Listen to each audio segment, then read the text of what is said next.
პირველ რიგში უნდა ითქვას, რომ ამ ყველაფრის გასაღებას და შემოსაღებას ცდილობენ თითქოს ეს არის კორუფციას სამძოლა, ეს არც შემთხვევაში არ არის კორუფციას სამძოლა, ეს არის კორუფციასთან ბრძოლის მოტივით კლანებს შორის ურთიერთდაპირისპირება.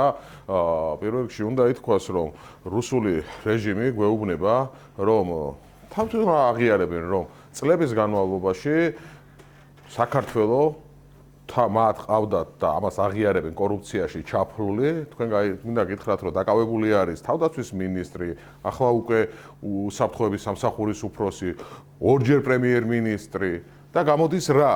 გამოდის, რომ მთელი ამ ხნის განმავლობაში, რასაც ჩვენ ლელოძლიერი საქართველოს არაერთხელ საუბრობდით, იხჩობოდა ქვეყანა კორუფციაში, მაგრამ დღეს დასჭირდათ კორუფციას ბრძოლის მოტივით განეიტრალება ერთი კლანის და ერთი კლანის წარმომადგენლების, რომ აღზევდეს მეორე კლანი. აქ სხვა მეტი არაფერი არ არის და ასევე უნდა ვთქვათ, სად არის პოლიტიკური პასუხისმგებლობის საკითხი?